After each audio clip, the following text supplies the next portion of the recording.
Guys एक time के लिए इमेजिन करो कि तुम्हारी बोर्ड्स एग्जाम है और तुम्हारा सेंटर कहीं और गया है और एग्जाम के लास्ट डे पे वहाँ के जो लोकल लड़के हैं वो तुम्हें मार देते हैं खाली वीडियो बनाने के लिए और हाँ तुम अकेले हो। तो उस सिचुएशन में तुम क्या करोगे? तो मैं बताता हूँ कि आप सिर्फ यहाँ पे दो ही चीज कर सकते हो। पहला या तो फाइट लोगे और पिटोगे और दूसरा उनको इग्नोर करके वहाँ से चले जाओगे। और अब ऐसा मत कहना कि तुम अकेले ही लड़ोगे और उनकी ऐसी की तैसी कर दोगे। ये चीज तभी पॉसिबल है जब आप फिजिकली काफी ज्यादा स्ट्रॉन्ग हो, नहीं तो कोई मूवी नहीं है जहाँ के आप मेन कैरेक्टर हो और सारे के सारे लोगों को मार के वहाँ पे हीरो बन जाओगे। लेकिन जो दो ऑप्शन मैंने यहाँ पे बताई, इसके अलावा यहाँ पे तीसरा ऑप्शन भी हो सकता था। अगर आपको किसी तरीके की फाइटिंग स्टाइल आती जो आप लोगों ने कभी सीखा हो या फिर ट्रेन किया हो। और इसीलिए आज की इस वीडियो के अंदर मैं आपको 3 ऐसे फाइटिंग स्टाइल बताने वाला हूँ जिससे आप लोग घर रह के भी ट्रेन कर सकते हो। और ये फाइटिंग स्टाइल खाली आपके सेल्फ डिफेंस के लिए ही नहीं है, बल्कि आप अपनी मदर एंड सिस्टर तक को भी प्रोटेक्ट कर सकते हो। तो नंबर 3 पे जो फाइटिंग स्टाइल मैं रखता हूँ वो है बॉक्सिंग। और मैं चाहता हूँ कि कुछ लोगों के मन में क्वेश्चन आया होगा कि क्या सच में हम लोग बॉक्सिंग घर में सीख सकते हैं और क्या बॉक्सिंग सच में हमारे किसी तरीके से काम आ सकता है? तो चिंता मत करो, मैं आपको धीरे धीरे करके सब बताता हूँ। तो पहला पॉइंट तो यही है कि बॉक्सिंग सारे के सारे फाइटिंग स्टाइल में सबसे ज्यादा बेसिक फाइटिंग स्टाइल होता है। दूसरा पॉइंट ये है कि बॉक्सिंग को सीखना ज्यादा हार्ड नहीं है। तीसरा पॉइंट ये है कि स्ट्रीट फाइटिंग में लोग आपको चांटे तो मारेंगे नहीं, बल्कि वो लोग यहाँ पे पंच का यूज करते हैं। तो जस्ट इमेजिन करो कि अगर आपको बेसिक बॉक्सिंग भी आती है तो आपकी फाइट ज्यादा देर चलेगी नहीं, क्योंकि आप सिर्फ 2 से 3 पंच के अंदर ही सामने वाले को नॉकआउट कर दोगे। और लास्ट और मेन पॉइंट ये है कि बॉक्सिंग खाली अटैक के लिए ही नहीं होता, बल्कि इसे डिफेंस के लिए भी यूज करा जाता है। तो चलो अब बात कर लेते हैं कि बॉक्सिंग के अंदर वो बेसिक चीज क्या है। तो पहला पॉइंट ये है कि आपको अपने पंचेस को बहुत ज्यादा ताकतवर करना है। और अपने पंचेस को स्ट्रॉन्ग करने के लिए आप लोग 2 चीज कर सकते हो। पहला, आपको चावल पे मार मार के अपने पंचेस को स्ट्रॉन्ग बनाते रहना है और आपको इसकी लगातार प्रैक्टिस भी करनी है। और ये आप तब ट्राई करना जब आपके पास पंचिंग बैग ना हो। अगर आपके पास पंचिंग बैग है तो उसी पर ये ट्राई कर सकते हो। और अब बॉक्सिंग का मेन पॉइंट यहाँ पे आता है कि आखिरकार आप लोग इसे सीख कैसे सकते हो। तो अगर आपको बॉक्सिंग सीखनी है तो आपको यूट्यूब पर बतेरे वीडियो मिल जाएंगे जहाँ पर आप लोग बॉक्सिंग सीख सकते हो।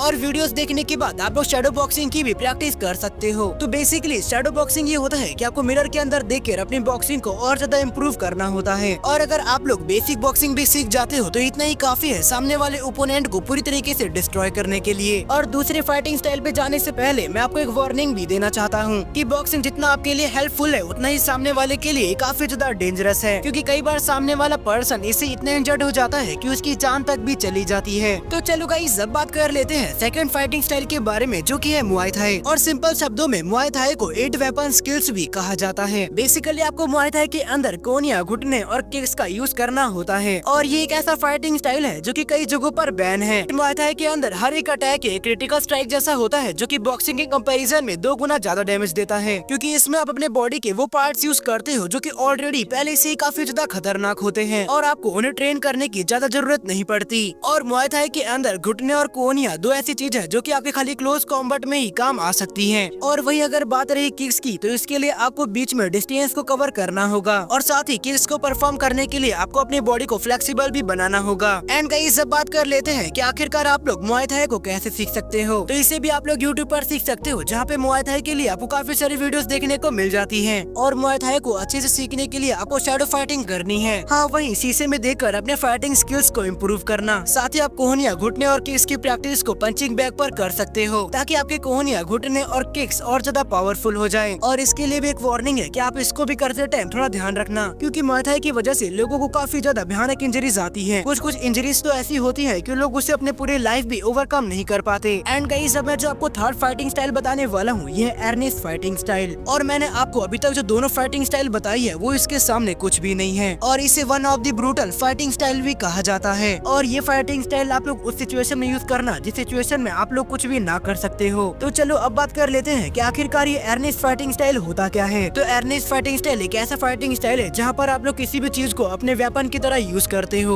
चाहे आपके सामने चम्मच, लकड़ी, पाइप, चॉपस्टिक कुछ भी क्यों ना हो, उसे यूज करना ही यहाँ पे एर्नेस्ट फाइटिंग स्टाइल कहा जाता है। इस फाइटिंग स्टाइल के अंदर आपको ये नहीं सोचना होता कि आपको अब क्या करना है, बल्कि आपके हाथ में जो भी चीज है जिसे आप वेपन की तरह यूज कर रहे हो उसे कहीं पर भी अटैक कर दो, चाहे वो चीज आँख ही क्यों ना हो। और बेसिकली इस फाइटिंग स्टाइल को डिफेंस के लिए बनाया गया था। और गाइस अब बात कर लेते हैं कि आखिरकार इस चीज को आप लोग सीख कैसे सकते हो। तो इस चीज के अंदर सबसे ज्यादा इम्पोर्टेंट चीज ये है कि आप अपने वेपन को कितनी तेजी से यूज करते हो, और ये चीज आपको सीखनी है कि आप किसी भी वेपन को कितनी तेजी से यूज कर सकते हो, क्योंकि एर्नेस्ट फाइटिंग स्टाइल के अंदर आपको एक बार में ही काफी सारे अटैक करने होते हैं। और साथ ही आप इसके बारे में ऑनलाइन में देख सकते हो कि आप इसे कैसे अच्छी तरीके से सीख सकते हो, क्योंकि एर्नीस फाइटिंग स्टाइल मुझे ऑनलाइन तो कोई सिखाता हुआ नहीं मिला। एंड शायद आपको ये पता चल गया होगा कि मैंने इसे सबसे बदतर सिचुएशन में यूज करने के लिए क्यों कहा है। एंड गाइस, वीडियो के एंड में मैं आपको कुछ बोनस पॉइंट्स के बारे में बता देता हूँ, और जो पॉइंट्स मैं आपको अब बताने वाला हूँ इसके अंदर आपको फाइटिंग को सीखने की जरूरत ही नहीं है, न ही आपको इसकी प्रैक्टिस करने की जरूरत है। तो पहला पॉइंट यह है कि अगर आपकी किसी से फाइट हो जाती है तो आपको सबसे पहले कहाँ पे अटैक करना है। तो सबसे पहला अटैक आपको उनके 2 घुंघरुओं पर करना है। और शायद मुझे लड़कों को ये बताने की जरूरत नहीं है कि वो एक ऐसा स्पॉट है जहाँ पे हल्का सा भी लगने के बाद ऐसा दर्द होता है जिसे हम लोग कंट्रोल नहीं कर सकते। तो जस्ट इमेजिन कर लो कि वो हल्का सा अटैक काफी तेज हो, बस ये एक अटैक ही काफी है सामने वाले पर्सन को पूरी तरीके से डिस्ट्रॉय करने के लिए। और जो दूसरा स्पॉट आता है वो है नोज, क्योंकि नोज भी सेंसिटिव पार्ट्स में से एक है, और नोज एक ऐसा स्पॉट है जहाँ पे एक बार अटैक करने की वजह से ही वहाँ से ब्लीडिंग चालू हो जाती है। एंड ब्लीडिंग देखकर तो सामने वाले की ऐसी फट जाएगी। एंड जो तीसरा स्पॉट आता है वो है पेट, क्योंकि अगर आप पेट पर भी अटैक करते हो तो यहाँ पर भी एक ऐसा दर्द होता है जिसको हम लोग कंट्रोल नहीं कर सकते। और नेक्स्ट पॉइंट है अपर कट। तो इसमें बेसिकली आपको नीचे से चिन पर अटैक करना होता है, जो कि सच में काफी ज्यादा खतरनाक अटैक है। और ये कुछ ऐसे अटैक है जिन्हें आप बिना प्रैक्टिस के भी कर सकते हो, और नहीं तो इन्हें सीखने के लिए आपको अलग से टाइम देने की जरूरत है। लेकिन गाइस, मैंने आपको अभी जितने भी बोनस पॉइंट बताए हैं इनको पूरी ताकत के साथ यूज मत करना, क्योंकि क्या पता सिर्फ आपके डिफेंस के लिए ही सामने वाले पर्सन के लिए ये पूरी जिंदगी भर का दुख का कारण बन जाए। लेकिन अगर सामने वाले ने लिमिट क्रॉस कर रखी है तो मैं आपसे यही कहूंगा कि इस चीज को पूरी तरीके से भुला देना। और गाइस, वीडियो को एंड करने से पहले मैं आप लोगों से एक इम्पोर्टेंट चीज कहना चाहता हूँ कि अगर आपकी कोई बहन या फिर दोस्त है तो इसको ये वीडियो जरूर शेयर कर देना, क्योंकि ये वीडियो जितना लड़कों के लिए इम्पोर्टेंट नहीं है बल्कि उससे ज्यादा ये लड़कियों के लिए इम्पोर्टेंट है। एंड गाइस, आप लोग मुझे कमेंट करके जरूर बताना कि नेक्स्ट वीडियो आपको किस टॉपिक पर चाहिए। एंड गाइस, अगर आप लोगों ने अभी तक वीडियो को लाइक नहीं किया है तो वीडियो को एक लाइक कर देना, और चैनल को भी सब्सक्राइब करके बेल नोटिफिकेशन बेल आइकन को भी ऑन पे सेट कर लेना, ताकि आपको लेटेस्ट वीडियो की नोटिफिकेशन मिलती रहे। तो चलिए इसी के साथ मैं इस वाले वीडियो को यहीं पे एंड करता हूँ। फिर मिलते हैं एक और नई मजेदार वीडियो में, तब तक के लिए bye bye and take care.